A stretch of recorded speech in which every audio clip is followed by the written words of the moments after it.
entering into the field like a lion. Bharat के लिए जो 3 ट्रॉफीज है कि वो अंडर प्रेशर भी बहुत काम रहते हैं। लंबे लंबे बाल ही नहीं सर, वो लंबे लंबे छक्के भी लगा रहे थे। Happy birthday Mahendra Singh Dhoni. 7 जुलाई यानी कि आज होता है one of India's most famous cricketers Mahendra Singh Dhoni का हैप्पी बर्थडे। मेरे भी फेवरेट इंडियन क्रिकेटर हैं महेंद्र सिंह धोनी और यादें बहुत स्पेशल है उनको लेकर। जब महेंद्र सिंह धोनी का करियर राइज हो रहा था उसी वक्त मैंने भी स्पोर्ट्स जर्नलिज्म में कदम रखा था। उस वक्त राहुल द्रविड़ कैप्टन होते थे इंडियन टीम के। आज वो कोच हो गए हैं, धोनी रिटायर हो गए हैं, लेकिन फिर भी हम सब के दिल के बहुत करीब हैं महेंद्र सिंह धोनी।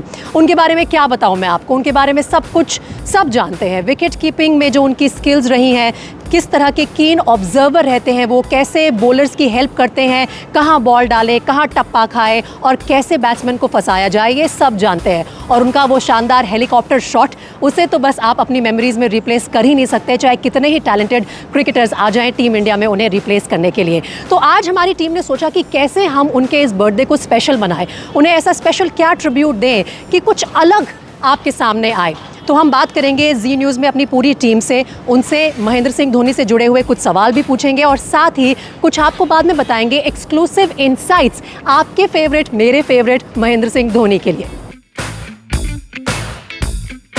अच्छा लगता है कि उन्होंने भारत के लिए जो 3 ट्रॉफीज़ है, जो 3 रिनाउंड आईसीसी की ट्रॉफीज़ है, चाहे वो 2020 वर्ल्ड कप हो 2007 का, चाहे 2011 का 50-50 वर्ल्ड कप हो और चाहे वो चैंपियंस ट्रॉफी हो, सिर्फ उन्हीं के नाम वो रिकॉर्ड है। एज ए फैन मोमेंट जब T20 वर्ल्ड कप में धोनी ने मैच जिताया था और जिस 2007 वर्ल्ड कप की बात कर रहा हूँ, पहली बार T20 में, और वो मैच पूरा का पूरा धोनी अपने उस पर लेके गए थे। लंबे बाल, a cap and entering into the field like a lion. इसके बारे में सबसे बड़ी बात ये है कि वो बहुत कॉन्फिडेंट हैं जो भी वो करते हैं, और मुझे उनकी बात जो मैं कभी अपने में नहीं ला पाई वो है कि वो अंडर प्रेशर भी बहुत काम रहते हैं। हम सब की पर्सनालिटीज़ अलग होती है, वो प्रेशर को एब्जॉर्ब करते हैं। 2007 जब वर्ल्ड T20 इंडिया जीती तो उसके बाद एक नई कंट्रोवर्सी हुई थी कि भाई रांची के धोनी है या फिर उत्तराखंड के धोनी है।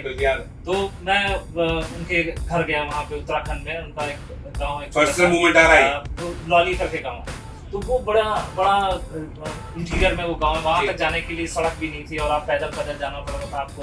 आप टॉप कर गए और फिर वहाँ पे जो उनके चाचा वगैरह रहते हैं उनके घर पे जाके मैंने उनकी तस्वीरें वगैरह ली, देखी। और उसके बाद मैं उनसे धोनी से लॉर्ड्स में मिला 2010 या वर्ल्ड T20 के टाइम में।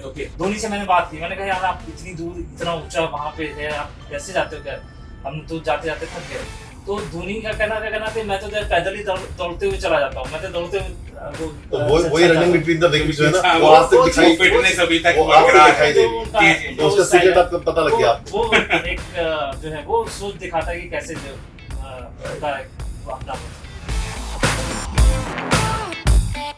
सर मैं उस टाइम आई थिंक 3 या 4 में पढ़ता था। मैं उस टाइम स्कूल से आया था तो इंडिया का मैच चला था पाकिस्तान से। तो मेरी मम्मा ने मुझसे कहा कि एक धोनी कोई प्लेयर है वो बहुत ही अच्छा खेल रहा है।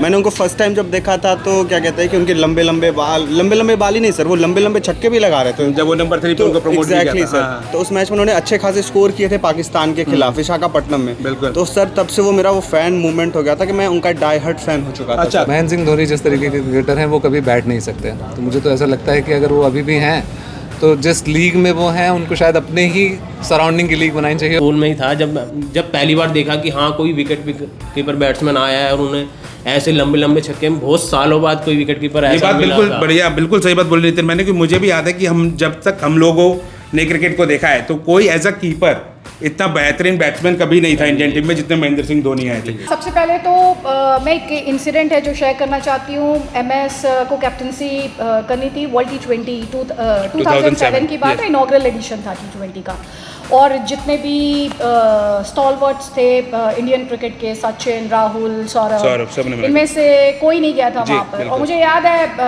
इंडिया में भी कम से कम ऑफिसेस की बात कर सकती हूँ, तो सबको एक जनरल फीलिंग ये थी कि उसी साल की शुरुआत में जब वर्ल्ड कप हुआ था तो इंडिया बहुत ही जिस तरीके से आउट हो गया था फर्स्ट राउंड के बाद, बहुत ही शॉकिंग था सबके लिए। तो सबको बहुत ज़्यादा उम्मीदें नहीं थी क्योंकि एक बहुत ही यंग टीम थी।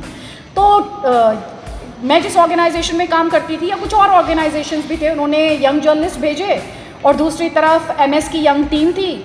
तो हम सब लोग आपस में बहुत अच्छे से जेल भी करते थे और वहाँ पर हम अक्सर जो क्रिकेटर्स थे उनसे कहा करते थे कि प्लीज़ यार अगला मैच जीत लेना तो हमें अगला शहर जाने को मिलेगा।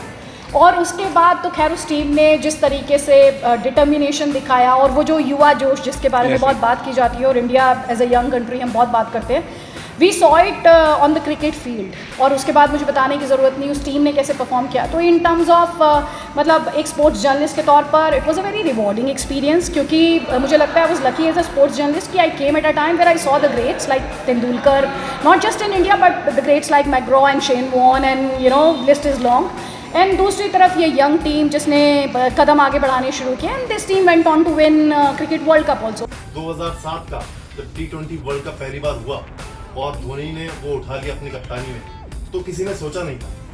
लगा था कि सीनियर्स ने मना कर दिया और ये एक टीम जा रही है, बस फॉर्मेलिटी हो रही है, ये टीम जा रही है। लेकिन वो जब लौट के आया तो कहते हैं ना जैसे सोना कुंदन बन के आ गया, तो वहां से धोनी का जो मिडास टच है, जो पारस टच है, वो फैलता ही गया, वो बढ़ता गया।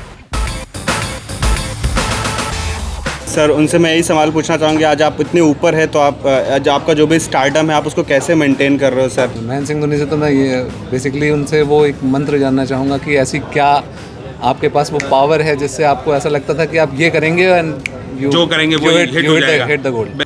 सवाल कोई नहीं है लेकिन एक डिमांड है। अच्छा, इच्छा है। मैं जर्सी नंबर 7 ले लूँगी। मेरा एक सवाल है कि क्या सोच के वो जोगिंदर शर्मा को वो ओवर दिया गया था चैंपियंस ट्रॉफी में। उन्होंने जब स्पिन होना स्टार्ट हुई उस पिच पे, उन्होंने जैसा जड्डू और अश्विन का यूज किया, लास्ट ओवर भी जबकि अश्विन से करवाया, वो डिसीजन तो चैंपियन। दूसरा MS के लिए मैं एक ही लाइन यूज करती हूँ, खुद उन्होंने कही थी जिद करो। ओके, तो वो जिद करते हैं and I think if you look at his career आप कह सकते हो कि that would be his philosophy for life also. And उनकी उस फिलॉसफी से मेरे जैसे जो बडिंग जर्नलिस्ट थे उन्होंने भी काफ़ी कुछ सीखा और मुझे उन्हें बस यही कहना है हैप्पी बर्थडे MS। आप देख रहे होंगे इस फ्रेम में सबसे अनहेल्दी या अनफिट मैं ही लग रहा हूँ तो शायद रुद्राक्ष और कपिल सर हमारे सबसे फिट लबी इस फ्रेम में ही आपको दिख रहे होंगे। लेकिन महेंद्र सिंह धोनी ने कपिल सर को इस फिटनेस के बावजूद भी ठोक दिया था। कपिल सर हमारा किस्सा प्लीज बताइएगा। देखिए अहमदाबाद में टेस्ट मैच था इंग्लैंड के अगेंस्ट।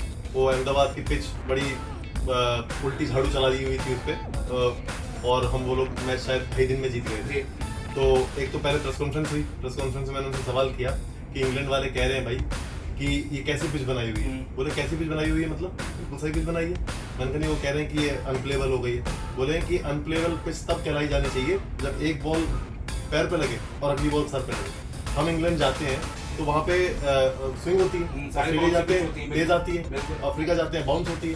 तो जो उनकी ताकत है हमारी ताकत स्पिन है। सही बात, हम स्पिन करते हैं। उनको ये आर्ट नहीं आती, हमको आती है। प्रेस कॉन्फ्रेंस खत्म हो गई, फिर हम लोग बाहर पार्क में आ गए, साथ में आ गए। तो उन्होंने देखा मेरे को और मेरा उस समय थोड़ा वेट बढ़ा हुआ था।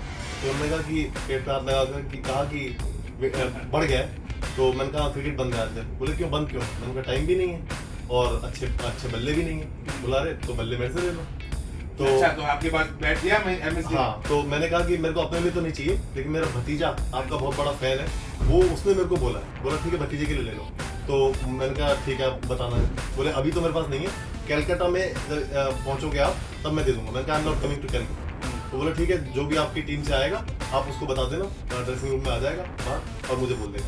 तो इंडियन टीम कलकत्ता गई, अगला मैच हम हार गए और सीरीज भी हार गए। और तो मेरा फ्रेंड गया उनके पास, याद दिलाया वो कपिल, तो उन्होंने कहा वेट, वो गए बल्ला लेके आया, साइन किया और उन्होंने MS धोनी विद लव लिखा और वो बल्ला उनको दिया। वो बल्ला आज भी है।